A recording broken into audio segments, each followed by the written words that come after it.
দীর্ঘ ২৩ ঘন্টা রুদ্ধশ্বাসে কাটিয়েছে পুরো বাংলাদেশ, কিন্তু শিশু জিহাদকে যখন উদ্ধার করা সম্ভব হলো তখন সে মৃত। রাষ্ট্রযন্ত্র কি এখানে তার দায়িত্ব ঠিকমতো পালন করতে পেরেছে? আর ৫ই জানুয়ারি নির্বাচনের বার্ষিকীকে সামনে রেখে রাজনীতির মাঠ কি আবারও উত্তপ্ত হচ্ছে? আপনাদের সবাইকে স্বাগত জানাচ্ছি বিবিসি বাংলাদেশ সংলাপের আজকের অনুষ্ঠানে।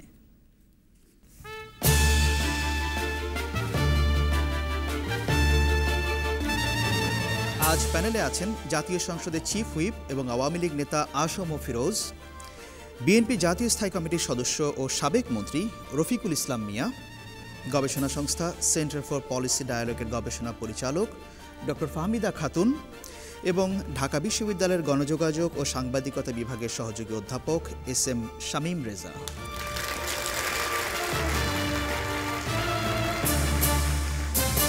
বিবিসি বাংলাদেশ সংলাপের এই অনুষ্ঠানটি আমরা করছি ঢাকায়। এই অনুষ্ঠানে কোন প্রশ্নগুলো নিয়ে আলোচনা করা হবে সেটি প্যানেলে যারা আছেন তারা এখনও জানেন না। দর্শকরা যখন এই প্রশ্নগুলো করবেন তখনই তারা জানতে পারবেন। যাই হোক, প্রথম প্রশ্নে যাচ্ছি। প্রথম প্রশ্ন করবেন ছবি রানী দাস। ধন্যবাদ। আমার প্রশ্ন হলো, শিশু জিহাদ থেকে উদ্ধার করতে পুরো রাষ্ট্রযন্ত্র ব্যর্থ হলো কেন? ধন্যবাদ আপনাকে। ঢাকার শাহজাহানপুরে একটি দীর্ঘ গভীর পানির পাইপে পড়ে যাওয়া শিশু জিহাদ, তাকে যখন উদ্ধার করা হলো সে মৃত, কিন্তু রাষ্ট্রযন্ত্র কেন ব্যর্থ হলো উদ্ধার করতে? শামীম রেজা, আপনাকে দিয়ে শুরু করি এই প্রশ্নের উত্তর। আমার যেটা মনে হয় যে এর জন্য পুরো রাষ্ট্রযন্ত্র ব্যর্থ হয়েছে কথা বলা হয়তো ঠিক হবে না। এর জন্য নির্দিষ্ট কিছু সংস্থা আছে, কিছু বিভাগ আছে, কিছু বাহিনী আছে। এবং আমার কাছে মনে হচ্ছে যে প্রশ্নগুলো এখন তোলা খুব প্রাসঙ্গিক, যে এই উদ্ধার তৎপরতার জন্য দায়িত্বপ্রাপ্ত যে সংস্থাগুলো আছে, যে বিভাগগুলো আছে, তারা যথেষ্টভাবে এই কাজে ইকুইপড কিনা। এবং এই ধরনের পরিস্থিতি তো বলে কয়ে আসবে না, কিন্তু প্রস্তুতি তো তাদের থাকতে হবে। সেই প্রস্তুতির একটা আমার মনে হয় যে ঘাটতি আমাদের চোখে পড়েছে। আর একটা হলো সমন্বয়ের একটা বিষয়, যে এক ধরনের সমন্বয়হীনতা আমরা লক্ষ্য করেছি, যে এই ধরনের একটা অত্যন্ত গুরুত্বপূর্ণ একটা উদ্ধার তৎপরতা যে ধরনের সমন্বয় থাকা প্রয়োজন ছিল, সেক্ষেত্রে যাদের যাদের দায়িত্ব পালনের কথা, ওখানে যাদের বক্তব্য প্রদান করবার কথা, সেইটা সঠিকভাবে করা হয়েছে কেন। কারণ একটা পর্যায়ে আমার মনে হয়েছে যে, আপনারা অনেকে লক্ষ্য করেছেন, আমি নিজেও দেখছিলাম, টেলিভিশনে সরাসরি দেখানো হচ্ছিল, যে রাত ৩টার দিকে যখন একটা জায়গায় গিয়ে ক্যামেরা আটকে গেল এবং ঠিক নিশ্চিত হওয়া যাচ্ছিল না যে এটাই শেষ কিনা বা এর পরে আরও কিছু আছে কিনা, তখন ঠিক যারা বক্তব্য দিচ্ছিলেন তাদের আসলে বক্তব্য দেওয়ার দায়িত্ব ছিল কিনা, এই সব কিছু মিলে আমার মনে হচ্ছে যে আমরা রাষ্ট্রযন্ত্র শব্দটা ব্যাপক অর্থে ব্যবহার না করে সুনির্দিষ্টভাবে যাদের দায়িত্ব ছিল এটা তৎপরতা চালানোর, এখানে যে ধরনের পদ্ধতি অবলম্বন করবার এবং যে সমন্বয় করবার, সেই কাজগুলো তারা করতে পেরেছেন কিনা আমার এই প্রশ্ন। আপনার নিজেরও সন্দেহ আছে? আমার নিজেরও মনে হচ্ছে যে এই বিষয়গুলো প্রশ্ন করাটা এবং প্রস্তুতির যে কথা, যতই আমরা বারবার বলি না কেন যে এটা বারবার ঘটবে না বা এটা হঠাৎ করে ঘটেছে, তারপর প্রস্তুতির বিষয়টা বোধহয় একেবারেই আমার মনে এড়ানো যাবে না। ধন্যবাদ আপনাকে। ডক্টর ফাহমিদা।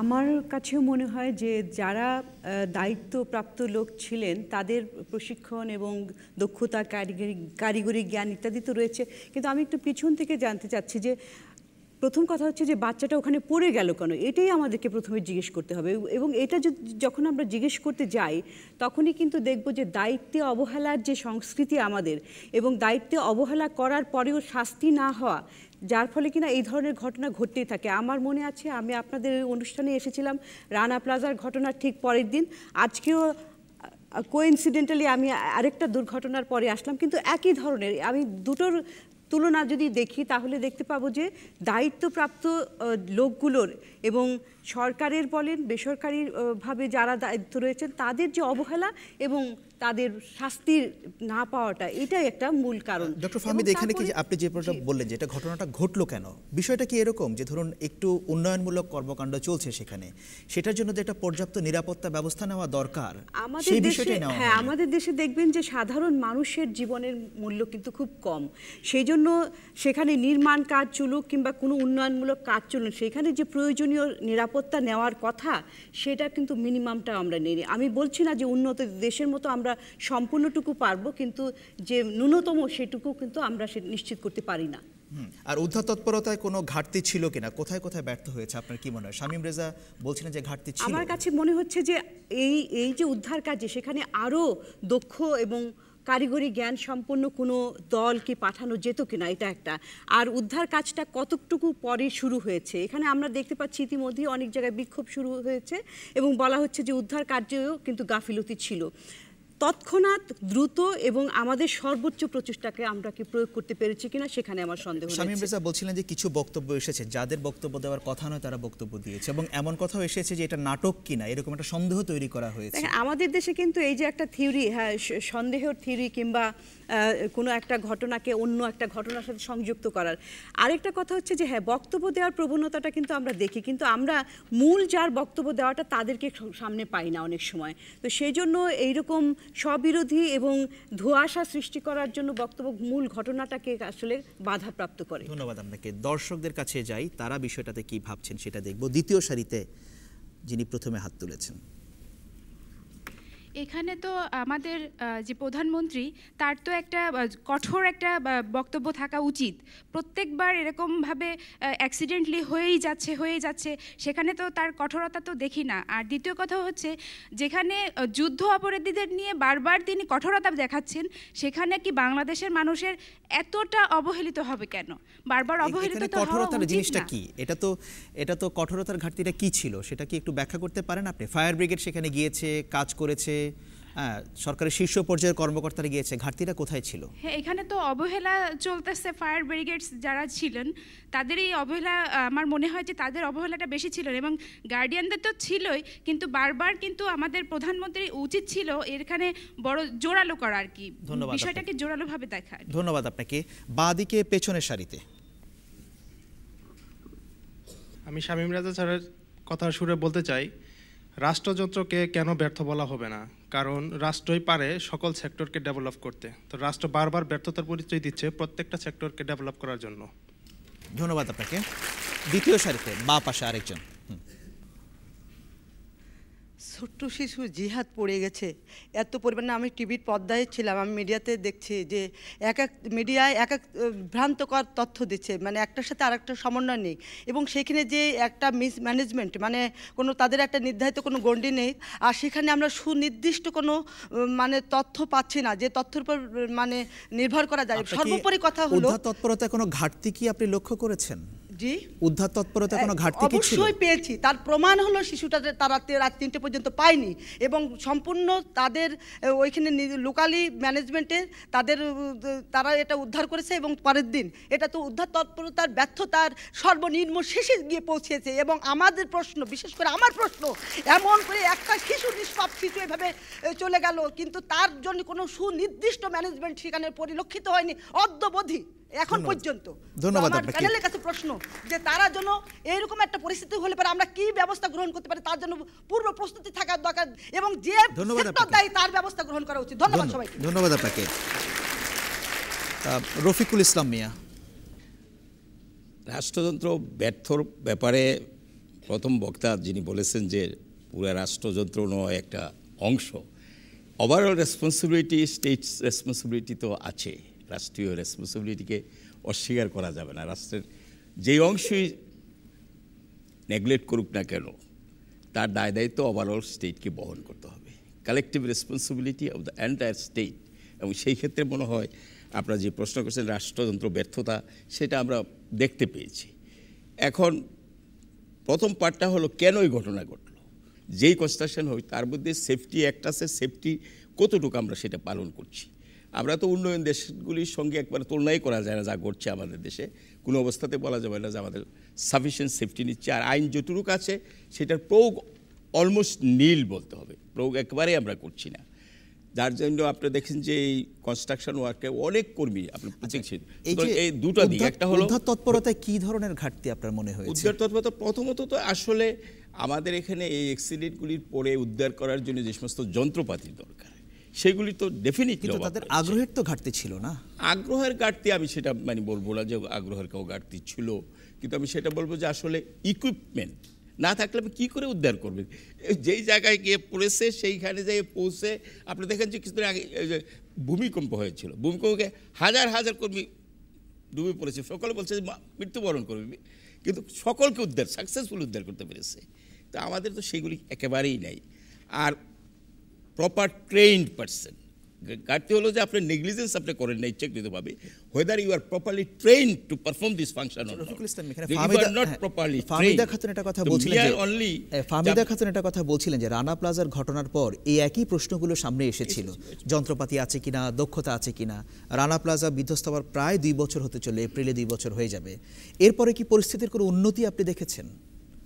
আমি তা দেখছি না, এবং এটার জ্বলন্ত প্রমাণ তো আপনি এই শিশুটি যে মানে অ্যাবসলিউটলি যদি আমাদের প্রস্তুতি থাকতো তাহলে এই অবস্থার শিকার হতো না। তো আপনি যে কোনো একটা অ্যাক্সিডেন্ট হলে আপনি দেখবেন যে এই অবস্থার সম্মুখীন আমরা হই। সুতরাং রানা প্লাজা আমাদেরকে তেমন কোনো কিছু শিক্ষা দিতে পারে নাই। ধন্যবাদ আপনাকে। আবারও একটু দর্শকদের কাছে যাই, মাঝামাঝি ডান দিকে। কিছুদিন আগেও ফায়ার ব্রিগেডকে উন্নত করা হয়েছে এই সরকারের আমলই।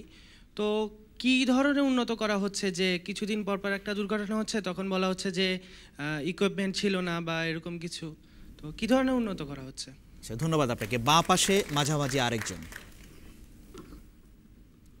শিশু জিহাদ, Banga market, Bashundhara City, Tazreen garments, Savar Rana Plaza, এই যে পর্যায়ক্রমে একটার পর একটা দুর্ঘটনা ঘটছে, আপনার এই যে যন্ত্রপাতি দরকার, যারা ট্রেনিং প্রাপ্ত যারা আছেন, তারপরে একটা কথা শুনছেন ক্যামেরা কিনে নিয়ে আসলেন কিন্তু ক্যামেরাই টেস্ট করা হয়নি এই যে ক্যামেরা ঠিক আছে কিনা।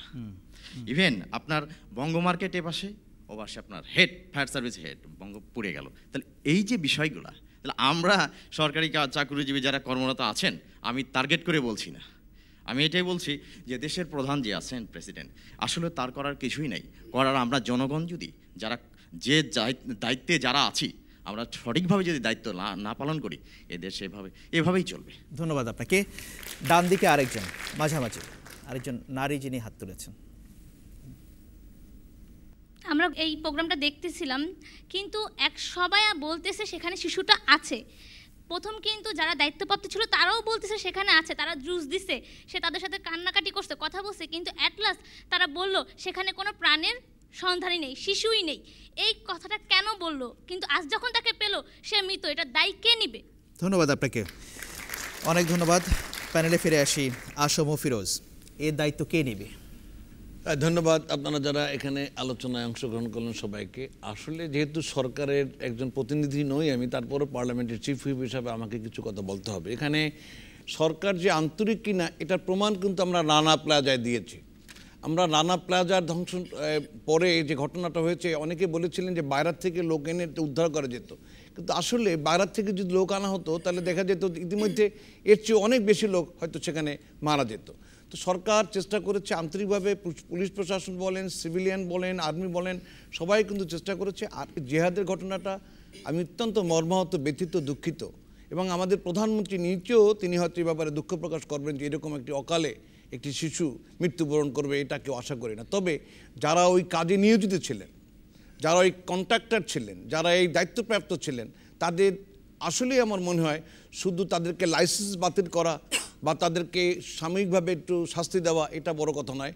কাজের যে অবহেলা, এই অবহেলার জন্যই তো এই ঘটনাটা ঘটেছে। কাজে আমি মনে করি 600 ফিট নিচে একটি ছেলে যদি পড়ে যায়, হঠাৎ করে সরকারের সেই যন্ত্র নাই যে তাকে সেখান থেকে হঠাৎ করে উদ্ধার করতে পারে। তবে আমি মনে করি রাত্র 3টার পরে যে কথাটা বলেছেন আমাদের কি বলে শামীম রেজা সাহেব, যে আসলে আমাদের যন্ত্র যেটা আমাদের থাকা উচিত ছিল, প্রস্তুতি যেটা থাকা উচিত ছিল, সেরকম প্রস্তুতি আমাদের ছিল না, এই জন্য আমরা দুঃখিত। তবে আজকের অনুষ্ঠান থেকে আমি অন্তত এতটুকু বলতে পারি, সরকার যন্ত্র যারা আছেন, সরকারের প্রশাসনে যারা আছেন, যারা এই ধরনের দায়িত্বে নিয়োজিত, তাদের ওয়েল ইকুইপমেন্ট থাকা উচিত যাতে ভবিষ্যতে বাংলাদেশে আর এই ধরনের কোনো ঘটনা না আসে এবং সরকার যেন এই দায়িত্ব না নিতে হয়। এই জন্য আমি সরকারকে দায়িত্ব বলবো যে এই সব ধরনের ইকুইপমেন্টস থাকা উচিত যাতে তাৎক্ষণিকভাবে। খুব সংক্ষেপে একটা প্রশ্নের জবাব যদি আপনি দেন। শামীম রেজা বলছিলেন, অনেকে বলছিলেন যে নানা ধরনের বক্তব্য দিয়ে এক ধরনের সন্দেহ তৈরি করা হয়েছে, এটা কি ঠিক হয়েছে? আপনার কি মনে হয়? এখানে তো আসলে স্পোক্সম্যান থাকা উচিত ছিল একজন, এবং তারই বক্তব্য নেওয়া উচিত ছিল। এখন কে কোথা থেকে কি বলছে সেটা তো আমি আমার নলেজে নিতে পারবো না। কাজে আমি মনে করি যদি সরকারি যন্ত্রের একজন নিয়োজিত ব্যক্তি ওখানে থাকেন, তার রিপোর্টটাই ধারণ করা উচিত এবং তার বক্তব্য সঠিক বলে চিহ্নিত হওয়া উচিত। বাইরের থেকে কে কি বলেছে সেইটা আলোচনা আনা সঠিক হবে না। সরকারের স্বরাষ্ট্র প্রতিমন্ত্রী কথা বলেছেন, বিভিন্ন বিভাগের সময়টা উনি কর্মকর্তারা ছিলেন বলেছেন। ওই সময়টা উনি ছিলেন উদ্ধার কাজে, উনি প্রথম একবার এসেছেন, উনি এখানে বক্তব্য রেখেছেন, উদ্ধারের জন্য ত্বরান্বিত করার জন্য বলেছেন। এরপরে গভীর রাত্রে তো সেখানে স্বরাষ্ট্রমন্ত্রী হয়তো ছিলেন না, সেখানে সরকারের তিনি ছিলেন। আমরা টেলিভিশনে খবরের কাগজে যতটুকু শুনেছি তারও বক্তব্য গেছে এরপরে যে সেখানে কোনো প্রাণের অস্তিত্ব নাই, এমনটা তিনি বলেছেন। আমি এই মুহূর্তে ঠিক ওই জায়গাটায় আমি বলতে পারবো না। তা আমার মনে হয় না রাত 3টার সময় উনি ছিলেন, এরকম প্রমাণ আছে। ওনার বক্তব্য এসেছে, সেটাই আমরা দেখেছি। উনি ছিলেন কিছু সময়ের জন্য, কিন্তু ওই সময় ছিলেন কিনা সেটা আমি জানি না। যাই হোক, আপনি ধন্যবাদ আপনাকে। শামীম রেজা, আপনি কিছু যোগ করতে চেয়েছিলেন। জি, আমি একটা বিষয় বারবার যেটা বলছি, দেখেন রাষ্ট্র যে দায়িত্ব নেয় এটা একটা নৈতিক দায়িত্বের মতো, এটা একটা অ্যাবস্ট্রাক্ট কনসেপ্ট। আমরা যতবারই বলবো না কেন যে রাষ্ট্র নৈতিক দায়িত্ব নেয় না, সমাধান কিন্তু কিছু হবে না। আপনাকে সুনির্দিষ্টভাবে চিন্তা করতে হবে যে রাষ্ট্রের এই দায়িত্বগুলো পালন করবার জন্য অথরিটিস কারা, এজেন্সিস কারা, সংস্থাগুলো কারা, ডিপার্টমেন্টসগুলো কারা, তারা তাদের দায়িত্ব পালন করছে কিনা। এখন প্রধানমন্ত্রী একটা বিবৃতি দিলেন বা দিলেন না, তাতে কিন্তু এই অবস্থার খুব একটা পরিবর্তন হবে না। আমরা বরাবর কেন আশা করি যে সব কিছুতে প্রধানমন্ত্রীকে বক্তব্য দিতে হবে, কারণ এটা তো ডিসেন্ট্রালাইজ করা আছে, তাই না, এবং সুনির্দিষ্ট দায়িত্ব দেওয়া আছে। আমার উদ্বেগটা এই জায়গায় যে তাদের ওই প্রস্তুতি আছে কিনা, তাদের ওই পরিমাণ বাজেট আছে কিনা, ওই পরিমাণ সমন্বয়ের আছে কিনা, ওই দক্ষতা দেখানোর পর্যন্ত তাদের ক্যাপাসিটি আছে কিনা। আপনি দেখেন শেষ পর্যন্ত অনেকটা হ্যান্ডমেড একটা টেকনোলজি দিয়ে জিনিসটাকে উঠিয়ে আনা হলো। তার মানে যদি সমন্বয় থাকতো, যদি প্রযুক্তি ব্যবহারের ক্ষমতা থাকতো, তাহলে হয়তো কি হতো বাচ্চাটার কপালে সেটা আমরা বলতে পারবো না, কিন্তু অন্তত আমরা একটা ভালো ফল হয়তো পেতে পারতাম, আমরা আশা করতে পারি। ধন্যবাদ শামীম রেজা আপনাকে। আমি দর্শক শ্রোতাদের এখানে জানিয়ে রাখি, বিবিসি বাংলাদেশ সংলাপে উত্থাপিত বিষয়গুলো নিয়ে আপনারা আরও বিস্তারিত মতামত দিতে চাইলে বিবিসি বাংলার ওয়েবসাইট bbcbangla.com, এখানে আপনার মতামত দিতে পারবেন। আর যারা ফেসবুক ব্যবহার করছেন, ফেসবুকে বিবিসি বাংলাদেশ সংলাপের পাতায় আপনার মতামত দেবার সুযোগ আছে। একটি বিরতি নিচ্ছি, ফিরছি কিছুক্ষণের মধ্যেই।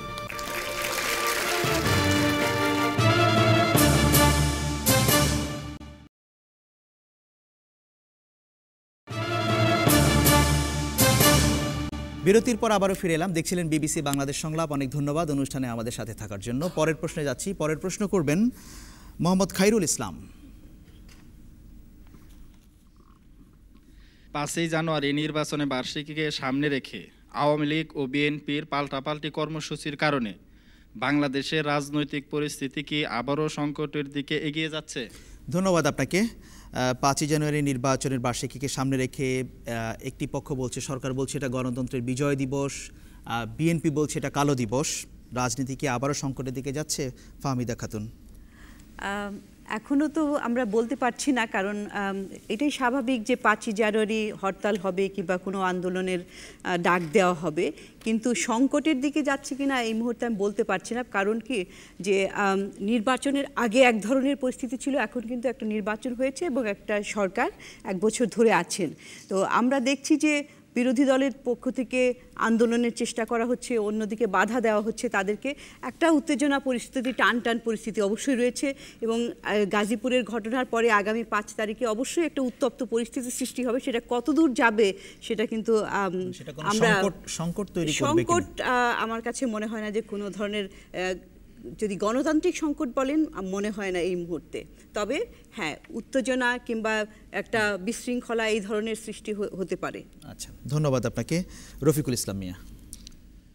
আমার পূর্ব বক্তা যিনি বলেন যে গণতন্ত্র কি?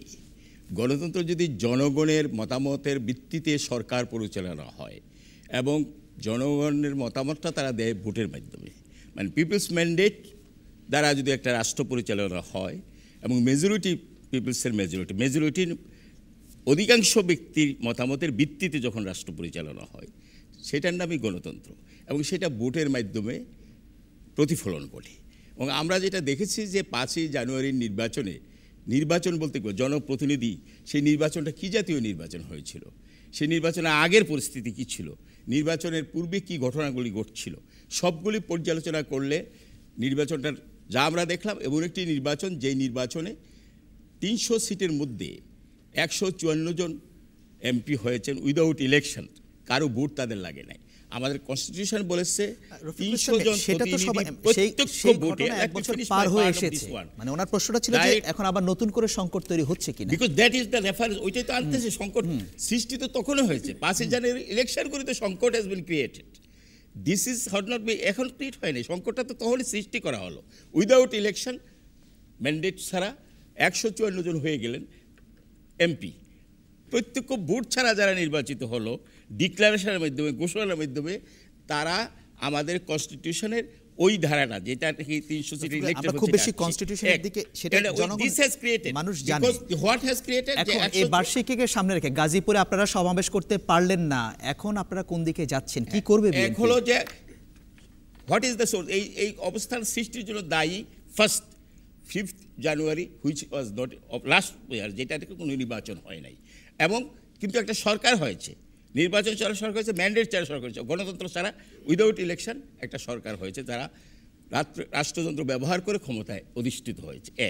সেই কারণেই এরপরে যেটা হয়েছে, এই যে সংবিধান আমাদেরকে সভা সমিতি মিছিল মিটিং প্রতিনিধি দেশ, যেটাতে আপনি আসলেন আমাকে প্রশ্ন, যে সেইটা করতে দেওয়া, গাজীপুরে একটা জনসভা দেওয়া হয়েছে, সেই জনসভা স্বাভাবিক, জনসভাতে যারা করবেন দেশনেত্রী বেগম খালেদা জিয়া সেখানে অ্যাড্রেস করার কথা, সেই জনসভাকে কেন্দ্র করে ছাত্রলীগ এবং যুবলীগ ঘোষণা দিল যে জনসভা করতে দেওয়া হবে না, এবং ওনারা জনসভাটা ঘোষণা করেছিল ওনাদের এই ঘোষণার আগে, এবং সেই টু ফার্স্টেড যাতে করে অবস্থা সৃষ্টি করার জন্য পুলিশের মাধ্যমে। এখন বিএনপি কি করবে? বিএনপি তো হরতাল গাজীপুর দিয়েছে, সোমবারে হরতাল হবে, তারপর আবার মানে এর উপর ডিপেন্ড করবে সরকার কি আচরণ করে। বিএনপি কি হরতাল অবরোধ এরকম কর্মসূচিতে যাবে? হরতাল আমাদের সাংবিধানিক অধিকার, হরতাল নিয়ে কোর্টে মামলা হয়েছিল এবং judgment has been given by the High Court and Supreme Court যে হরতাল করার democratic right of the citizen. সেখানে কি ব্যবহার করছে সরকার, যারা হরতাল করতে গেলে তাদেরকে হত্যা করা হয় কিনা, যে অবস্থাগুলো আমরা দেখছি, মানুষ হত্যা করা হচ্ছে, গুম করে, ওই অবস্থা যদি সৃষ্টি হয় ডেফিনেটলি ডিপেন্ড হবে, কতটুকু ডিপেন্ড হবে সেটা আমি বলতে পারছি না। It depends on the behaviour and the conduct of the government. ধন্যবাদ আপনাকে। দর্শকদের কাছে ফিরে যাই, পেছনের দিকে মাঝামাঝি। আসলে এই সরকার তো শতকরা 5% ভোটেও নির্বাচিত হয় নাই। এটাকে শুধু বার্ষিকী না বা কালো দিবস না, এটাকে বিশ্ব নিন্দা দিবস জানানোর জন্য আমি বিএমপি বা বর্তমান যিনি স্থায়ী কমিটির সদস্য আমাদের সামনে উপস্থিত আছেন, যে এটাকে বিশ্ব নিন্দা দিবস হিসেবে জানানো যায় কিনা আপনাদের পক্ষ থেকে। কেননা শুধু এই সরকার তারা নিজেরাই নির্বাচন করছেন। একটি বিষয় যে সেটা তো হয়েছে, আপনি যে কথাগুলো বলছেন নির্বাচন নিয়ে বিতর্ক আছে, নির্বাচনের 1 বছরও পার হয়ে যাচ্ছে, এখন বিএনপি রাস্তায় নামতে চাচ্ছে কিন্তু তারা পারছে না বা তাদেরকে দেওয়া হচ্ছে না, সংকটটাকে আরো গভীর করবে কিনা, রাজনৈতিক অস্থিতিশীলতা তৈরি করবে কিনা, আপনার কি মনে হয়? আসলে তো এটা বর্তমান যিনি সরকার আছেন, অনির্বাচিত যিনি সরকার, ইনি এই সংকটটারে বেশি বাড়ায় দিতেছেন। বিএনপি সমাবেশ করতে চাইলো, বিএনপির অনুমতিও হইলো, বিএনপির সমস্ত কাজ সম্পূর্ণ হইলো, কিন্তু তাকে করতে দেওয়া, লাস্ট ফিনিশিং করতেই দেওয়া হলো না। অর্থাৎ যত সহিংসতা, যত সমস্যা, যত ঝামেলা সম্পূর্ণ আওয়ামী লীগ নিজেই এটাকে আগ্রহ করে দিচ্ছেন। ধন্যবাদ, অনেক ধন্যবাদ আপনাকে। দ্বিতীয় সারিতে আরেকজন। মাননীয় প্রধানমন্ত্রী তিনি সবসময় বলে যাচ্ছেন গণতন্ত্রকে রক্ষা করার জন্য সব কিছুই করছেন। বিরোধী দলের যে জনসভা করা, এটাও তো আমি মনে করি যেটা গণতান্ত্রিক অধিকার। তাদের যে কোনো জনসভা করতে দেওয়া হচ্ছে না, এটা কি গণতান্ত্রিক অধিকারকে কি এইটাকে কি রক্ষা বলে? আমি মাননীয় প্যানেলদের ধন্যবাদ আপনাকে। চতুর্থ সারিতে মাঝখানে আরেকজন।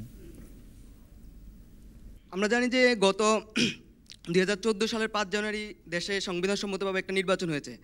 এখন বিরোধী দল বা বিএনপি এখন বলতেছে যে 5 জানুয়ারি গণতন্ত্র হত্যা দিবস। আমার প্রশ্ন হচ্ছে তারা কোন প্রেক্ষিতে বলতে চাচ্ছে যে এটা গণতন্ত্র হত্যা দিবস? 5 জানুয়ারি যদি 2014 সালের 5 জানুয়ারি নির্বাচন না হতো, এখানে ব্যারিস্টার রফিকুল ইসলাম মিয়া আছেন, উনি সংবিধান সম্পর্কে খুব ভালো জানেন, তাহলে কি দেশটা আরও সংকটের দিকে যেত না? হয়তো এখানে সামরিক শক্তি বা অন্য কোনো শক্তি আসতো। আপনারা নির্বাচনে যাননি, এটা কি আপনাদের এক ধরনের ব্যর্থতা নয়? ধন্যবাদ। সেই জবাব রফিকুল ইসলাম মিয়া এরই মধ্যে দিয়েছেন যে সেই পরিস্থিতি ছিল না বিএনপি মনে করে। আসম ফিরোজ। ধন্যবাদ। অনেক প্রশ্ন, বিশেষ করে রাজনৈতিক প্রশ্ন যখন এসছে তখন আমাকে রাজনৈতিকভাবে জবাব দিতে হবে। 5ই জানুয়ারি নির্বাচন, সারা বিশ্ববাসী নিশ্চয়ই আপনারা লক্ষ্য করবেন যে আমাদের আইপিইউ এবং সিপিএ এই দুটি নির্বাচন হয়ে গেল সারা বিশ্বব্যাপী। 182টি রাষ্ট্র, 166টি দেশ আমাদের ভোট দিয়েছে এবং এই গোপন ব্যালটে ভোট দিয়েছে বিধায় আজকে আমাদের স্পিকার ডক্টর শিরিন শারমিন চৌধুরী সিপিএর চেয়ারপারসন নির্বাচিত হয়েছেন এবং একজন সংসদ সদস্য সাবর হোসেন চৌধুরী আইপিইউর সভাপতি নির্বাচিত হয়েছেন।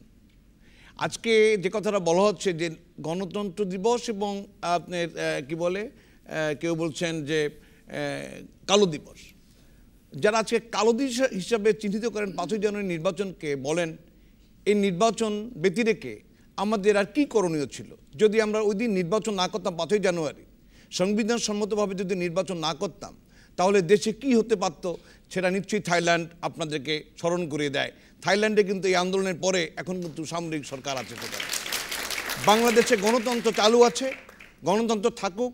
এবং আমি অনুরোধ করব, ভুল করেছেন বিএনপি, ভুল করেছেন তাদের জোট, সেই কারণে আমার বাংলাদেশের জনগণ সাফার করবে, এটা নিশ্চয়ই বাংলাদেশ। আসম ফিরোজ, একটি বিষয় যে কয়েকজন দর্শকও বলছিলেন, রফিকুল ইসলাম মিয়াও বলছিলেন যে বিএনপিকে যেভাবে সমাবেশে বাধা দেওয়া হচ্ছে, তাদের একটা গণতান্ত্রিক অধিকার প্রয়োগ করতে দেওয়া হচ্ছে না, এটা সংকটকে আরো গভীর করবে। আপনারা তো এও জানেন যে রেসকোর্স ময়দানে, যেটা আমরা সরারদি উদ্যান বলি থাকি এখন, সেখানে বিএনপি প্রায়শই পারমিশন নিয়ে তারা মিটিং করে, সেই মিটিংয়ের সুযোগ দেওয়া হয়। কিন্তু গণতন্ত্র হত্যা দিবস 5ই জানুয়ারি যদি তারা টার্গেট করে, তারা মিছিল করতে চায়, স্বভাবত কারণে সরকারে যিনি আছেন তিনি তো চেষ্টা করবেন এই জিনিসটাকে প্রতিহত করতে, কারণ ওর পিছনে যে জিনিসটা লুকিয়ে আছে সেটা তো গণতন্ত্র নয়। ফিরোজ, বিএনপি যদি এটা সমাবেশ করে, সরকার কি এতে ভীত? নো, কিন্তু আমি মনে করি ওর পিছনে যে লুকিয়ে আছে একটি শক্তি, যারা এই দেশটাকে নাশকতার দিকে নিয়ে যেতে চায়।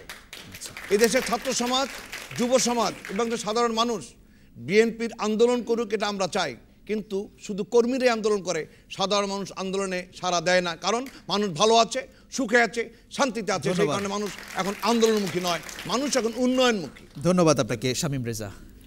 যে এই নির্বাচন নিয়ে তো সাংবিধানিক ধারাবাহিকতা রক্ষার কথা বর্তমান যারা সরকারে আছেন তারা বরাবরই বলে আসছেন, কিন্তু আমি সমস্ত বিতর্ক বা আলোচনা নিয়ে যদি সংক্ষেপে বলি যে এই নির্বাচনটা ত্রুটি মুক্ত তো ছিল না। এখন সেই ত্রুটিটাকে আমরা দুই পক্ষ দুইভাবে ব্যাখ্যা করছি। এখন যেটা হলো যে সমাবেশের অধিকার তো বিরোধী দলের আছে, তাই না? সে তো স্বাভাবিক সভা সমাবেশ করবে, এবং এক্ষেত্রে আমি রফিকুল ইসলাম মিয়ার সাথে ওই সাংবিধানিক কথাটা একমত, যেটা তো সাংবিধানিক একটা অধিকার, এটা সে করতেই পারে। এখন সেইটার কারণে আমি মনে করি যে একেবারে আগামে যে বলা যে সন্ত্রাস হবে, সহিংসতা হবে, এইটা আমার কাছে ব্যক্তিগতভাবে খুব একটা ভালো লাগছে না, যে আমি আগাম কেন তুলনা করছি বিষয়টা। কিন্তু একই সঙ্গে এটাও মনে রাখতে হবে, যেটা একটা ফামিদা বলার চেষ্টা করছিলেন, যে একটা মুখোমুখি অবস্থা যদি আসে, আমি নিজে যদি পুলিশ বিভাগে থাকতাম আমি কি করতাম? আমার তো একটা কিছু জারি করতে হবে যেটা মুখোমুখি অবস্থায় যাতে সহিংসতা তৈরি না হয়, কিন্তু কোনো অবস্থাতে এটা দীর্ঘমেয়াদী কোনো সমাধান না।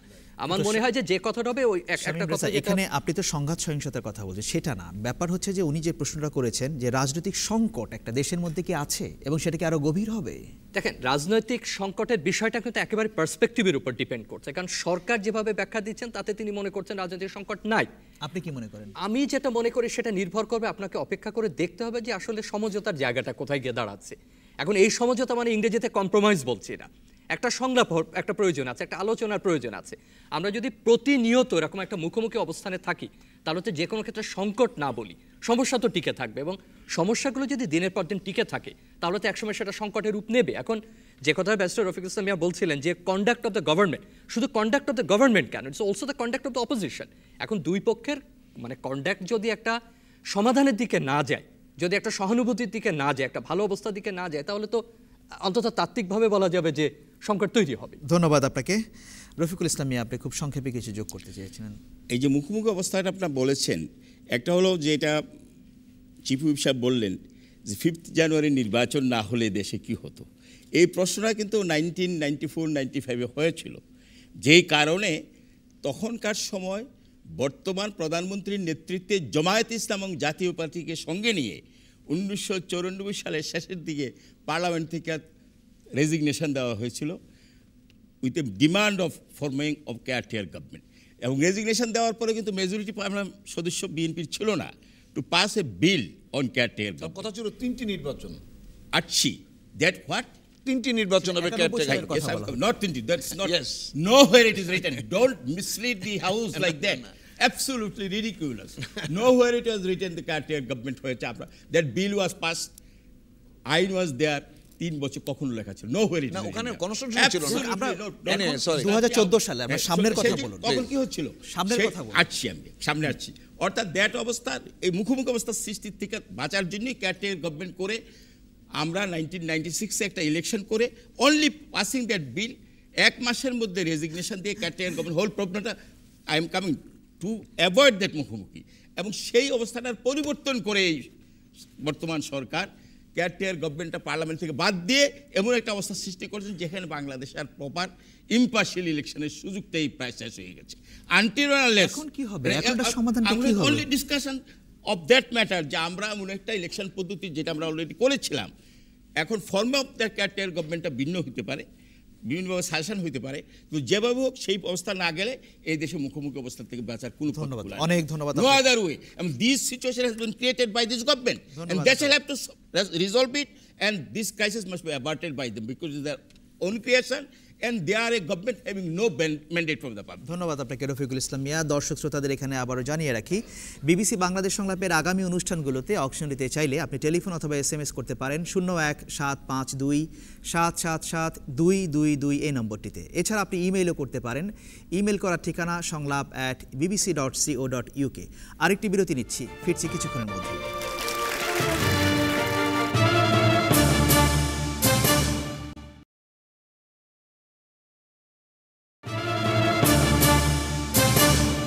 আপনাদের সবাইকে আরও একবার স্বাগত জানাচ্ছি বিবিসি বাংলাদেশ সংলাপে। বিরতির পর ফিরে এলাম, সাথে থাকার জন্য অনেক ধন্যবাদ। পরের প্রশ্নে যাচ্ছি। পরের প্রশ্ন করবেন মাকসুদুর রহমান। সরকারি কর্মকর্তা কর্মচারীদের বেতন দ্বিগুণ বাড়ানোর প্রস্তাবের সঙ্গে সঙ্গে কি তাদের কাজের মান বৃদ্ধি এবং দুর্নীতি কমানোর মতো বিষয়গুলোর দিকেও নজর দেওয়া দরকার ছিল? ধন্যবাদ আপনাকে। সম্প্রতি পে কমিশন যে রিপোর্ট দিয়েছে সেখানে 100% বেতন বৃদ্ধির প্রস্তাব করা হয়েছে, সেই প্রসঙ্গে এই প্রশ্ন। এবং একই সাথে সরকারি চাকরিতে দুর্নীতির একটা বড় সমস্যা, এমন একটা অভিযোগও রয়েছে। আসম ফিরোজ, আপনাকে দিয়ে শুরু করি। শুধু বেতন বাড়ালে কি চলবে, নাকি মান বৃদ্ধি এবং দুর্নীতির বিষয়গুলোকে অ্যাড্রেস করা দরকার ছিল সেখানে? ধন্যবাদ। এই পে কমিশন এটা শুধু সরকারি কর্মকর্তাদের জন্যই নয়, এটা আমরা যারা সরকারি কর্মকর্তাদের ছেলে মেয়েরা আছি তাদেরও স্বার্থ জড়িত আছে। পারিবারিকভাবে যারা তাদের সাথে সংসার করি তাদেরও মাতাচিদেরও এটা প্রয়োজন আছে। কিন্তু দুর্নীতির প্রশ্নটা আমি বলবো যে দুর্নীতি এবং পে কমিশন দুটো আলাদা জিনিস। পে কমিশন দেওয়া হয়েছে সরকারি কর্মকর্তাদের সুখ শান্তির জন্য, আর দুর্নীতি এটা অনেক সময় নিজের খেয়াল খুশির মতো হয়ে থাকে। সেখানে দুর্নীতি দমন কমিশন যেহেতু আছে, আমি অবশ্যই এই দেশবাসীর উদ্দেশ্যে বলতে চাই, আমাদের প্রধানমন্ত্রী কিন্তু বলেছেন পরিষ্কার করে যে সরকারে যিনি আমরা থাকি না কেন, যেই আমরা আসি না কেন, যেই মন্ত্রী পরিষদে থাকেন না কেন, যেই সরকারি কর্মকর্তা থাকেন না কেন, সুযোগ সুবিধা আপনারা নেবেন, কিন্তু দুর্নীতির ব্যাপারে যদি কোনো রকম অন্যায় আচরণ আপনাদের দ্বারা হয় বা অন্যায় আপনারা করেন, তাহলে সেই দায়িত্ব কিন্তু সরকার নেবে না, যিনি দুর্নীতি করবেন তাকেই সেই দায়িত্ব নিতে হবে। ধন্যবাদ। এটা প্রধানমন্ত্রীর কথা। কাজে আজকে মনে করি দুর্নীতি দমন কমিশন যদি শক্ত হয় তাহলে দুর্নীতি বন্ধ হবে এবং দুর্নীতির বিরুদ্ধে আমরা আজকে সবাই। কি মনে হয় যে বেতন বাড়িয়ে দুর্নীতির প্রবণতাটাকে কমানো যাবে? সেই কারণেই হয়তো বেতনটা সরকার বাড়ায়। সেই কারণে যে সরকার যদি বেতন বৃদ্ধি করে তাহলে হয়তো দুর্নীতির মাত্রাটা কমবে। সেইখানেই মনে করি যে এরপরও যদি দুর্নীতি হয় সেখানে সরকারের কঠোর হস্তে দুর্নীতি দমন করার জন্য ব্যবস্থা নেওয়া উচিত। ধন্যবাদ আপনাকে মিস্টার ফিরোজ। ডক্টর ফাহমিদা, বেতন বাড়ালেই কি দুর্নীতি কমবে? আমার কাছে মনে হয় যে হ্যাঁ, একটা প্রচেষ্টা তো আছে যে বলা, যদি আমি সরকারি কর্মকর্তাদের কিংবা কর্মচারীদের দিকে নিয়ে আলোচনা হচ্ছে যে বেতনের সাথে দুর্নীতির একটা সম্পর্ক রয়েছে, কিন্তু আমি আসলে বড় চিত্রটা দেখতে চাই যে দুর্নীতির সাথে সরাসরি বেতন বাড়ানোর সম্পর্ক আসলে আমি সরাসরি এটা করতে চাই না। কারণ আপনি দেখবেন যে দুর্নীতি আমাদের সমাজে হচ্ছে এবং দুর্নীতিতে সবসময় যারা অর্থকষ্টে আছে তারা করছে তা না। আমি তো বরঞ্চ দেখি যে যারা বেশি অর্থের মালিক, যারা বেশি অর্থ অর্জন করতে চায় তারাই কিন্তু দুর্নীতির সাথে ওতপ্রোতভাবে জড়িত। এবং আপনি কোনো একটা সরকারি অফিসে যে পিওন কিংবা যে কেরানি, সে কিন্তু একটা ফাইল নড়ানোর জন্য যে টাকাটুকু নিচ্ছে, তার সেই ফাইলের ভিতরে কিন্তু হাজার হাজার কোটি টাকার কিন্তু দুর্নীতি লুকিয়ে আছে। আমরা সেইটার দিকে না তাকিয়ে তাদের দিকে যদি দেখি, অর্থমন্ত্রী বলছেন যে তিনি মনে করছেন যে বেতন বাড়ানোর সঙ্গে দুর্নীতি কমানোর একটা কিছুটা চেষ্টা আছে, ব্যাপার আছে, কিন্তু দুর্নীতি কখনোই কমবে না যদি না, আমি আগেও বলেছি, দুর্নীতি যারা করে তাদের যেটা শাস্তি হয়। যেমন দুর্নীতি দমন কমিশন রয়েছে, তারা কাদেরকে নিয়ে যাচ্ছে সেখানে। এখানে একটা পিক অ্যান্ড চুজ করার ব্যাপার রয়েছে এবং তারপরে তাদেরকে ওই কমিশনে ডাকার পরে তাদেরকে ছেড়ে দেওয়া হচ্ছে, তাদেরকে ক্লিন চিট দেওয়া হচ্ছে, যেখানে অনেক সময় আমরা দেখি যে অনেকেই যাদেরকে ছেড়ে দেওয়া হচ্ছে তারা প্রশ্নবিদ্ধ। তো সেই জন্য দুর্নীতির যে বিচারটা এবং দুর্নীতি রোধের জন্য যে প্রচেষ্টাটা সেটা যদি না থাকে তাহলে এই দুর্নীতি বেতন বাড়িয়ে হবে না। হ্যাঁ, তবে এই বেতন বাড়ানোর মাধ্যমে একটা যে সরকারি কর্মচারী এবং কর্মকর্তাদের যে দ্রব্যমূল্যের বৃদ্ধি, জীবন ব্যয়ের যে মানোন্নয়ন, সেটার একটা সহায়তা হবে। ধন্যবাদ আপনাকে। দর্শকদের কাছে আবারও ফেরত যাই দ্বিতীয় সারিতে। এখানে আমার প্রশ্ন হলো যে বেতন সরকারি কর্মকর্তা কয়জন আমাদের দেশে? অধিকাংশ লোকই চাকরি ছাড়া, এবং যখন বেতন বাড়ানো হচ্ছে সেই সাথে সাথে কিন্তু সব যে বাড়ি ভাড়া এবং জিনিসপত্রের দাম বেড়ে যাবে।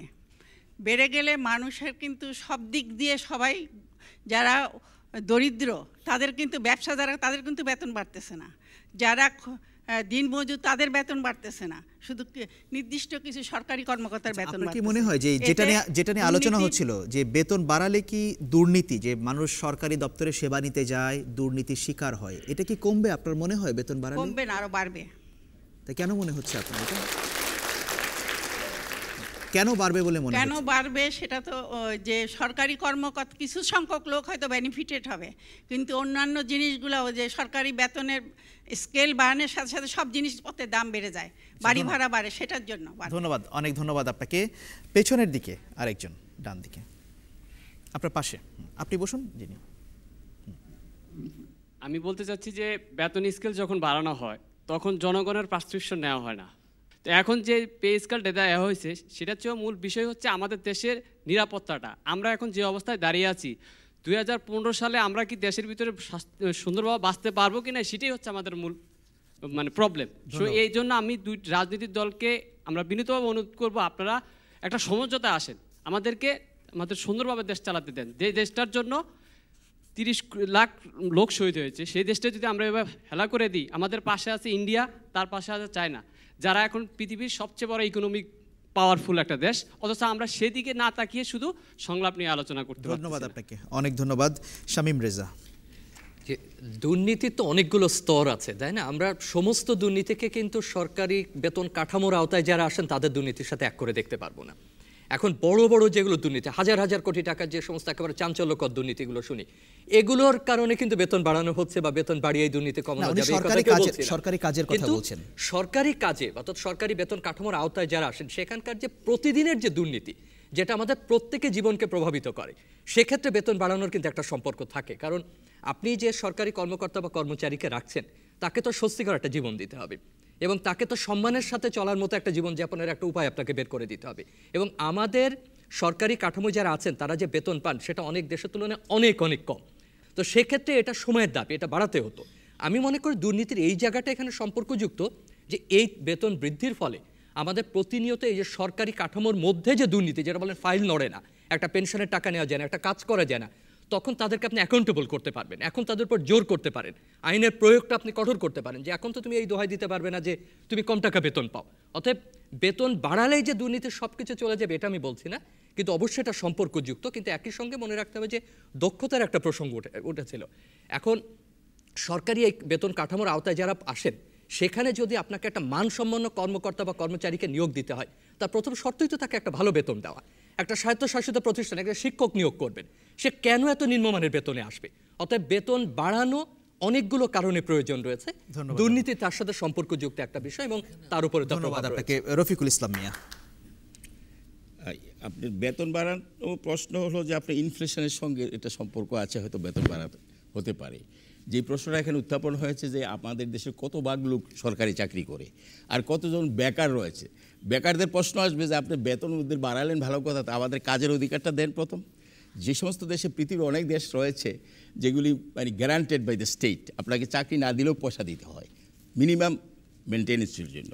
আর সরকারি কর্মকর্তারা বলেছে, সেটা আমার একটা অভিজ্ঞতা হলো যে ব্যক্তিগতভাবে যেটা আমরা দেখেছি 1969 প্রথম যখন আমি ইংল্যান্ডে পড়াশোনা করতে গেছি, তখন আমরা সরকারি, তাই সেখানে যারা চাকরি, সরকারি না যে কোনো অফিসে গেলে আপনি জিজ্ঞেস করলে যে আপনাকে দেখলে তারা বলবে যে আপনাকে কি আমি কোনো সাহায্য করতে পারি, can I help you, may I be of any use to you, তোমার কোনো কাজে আমি তোমাকে সহায়তা করতে পারি কিনা। এবং পুলিশও তারাই আপনাকে বলে আপনাকে কোনো সাহায্য করতে পারে, আপনি কোন প্রশ্ন জিজ্ঞেস করেন। আমাদের দেশে বলো তুমি কি চাও, কেন আসছো, মানে অ্যাটিটিউডটা জীবনের প্রতি।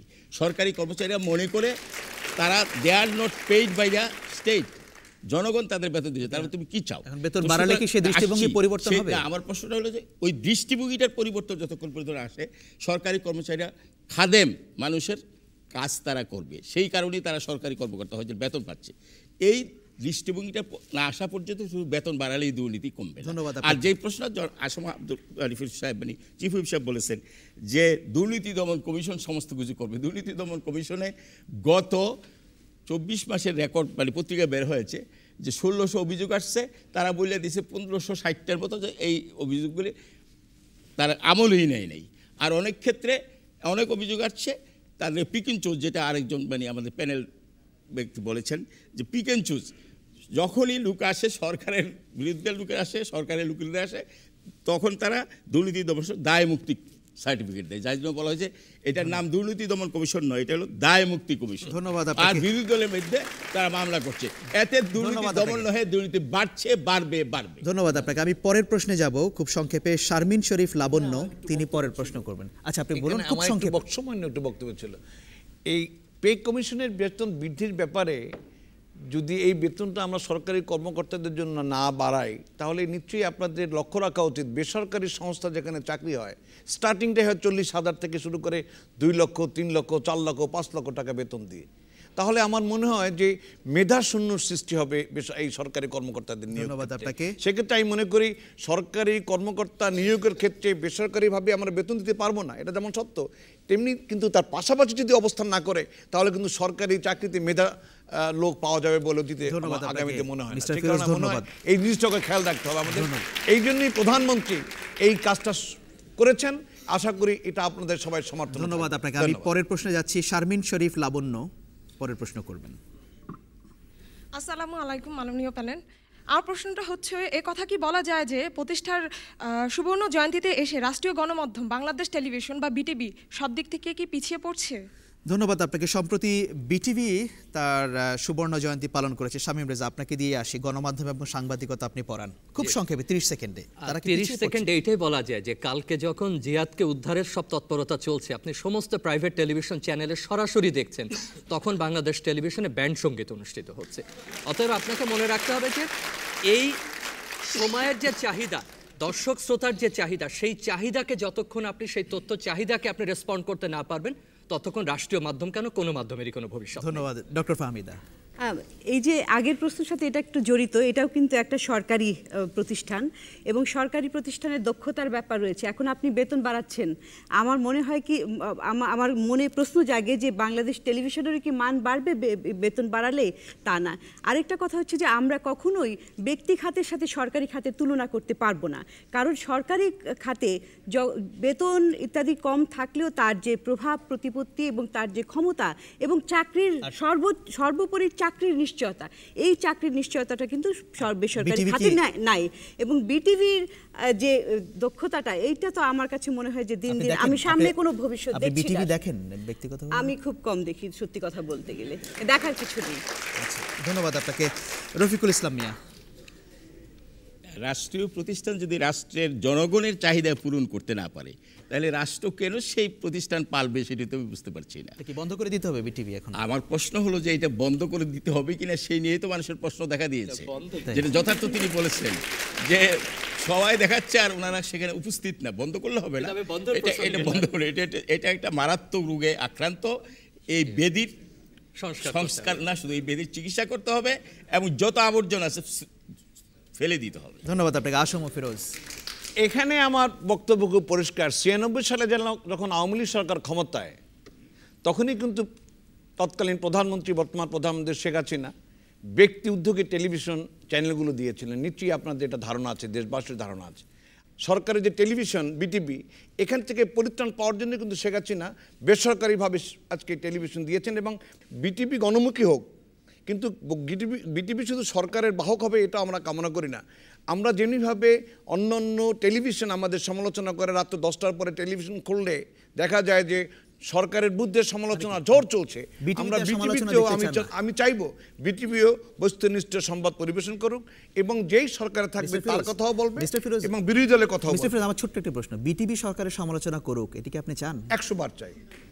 ধন্যবাদ আপনাকে, অনেক ধন্যবাদ আপনাকে। একই সাথে ধন্যবাদ জানাচ্ছি প্যানেলে বাকি তিনজনকেও। ধন্যবাদ রইল দর্শক হিসেবে আপনারা যারা প্রশ্ন করেছেন, মতামত দিয়েছেন, আপনাদেরকেও। আর এই অনুষ্ঠানে সার্বিক সহযোগিতা করার জন্য চ্যানেল আই এবং বিয়াম ফাউন্ডেশনকে অসংখ্য ধন্যবাদ। বিবিসি বাংলাদেশ সংলাপের আগামী পর্বটি হবে একটি বিশেষ অনুষ্ঠান এবং সেটির বিষয় হচ্ছে 5ই জানুয়ারি নির্বাচন, এটি কি গণতন্ত্রের বিজয় দিবস নাকি কালো দিবস? এই বিষয়টিকে সামনে রেখে বিশেষ অনুষ্ঠান হবে এবং আশা করছি সেই অনুষ্ঠানটি আপনারা দেখবেন। সে আশা রেখে আজ এখানে বিদায় নিচ্ছি।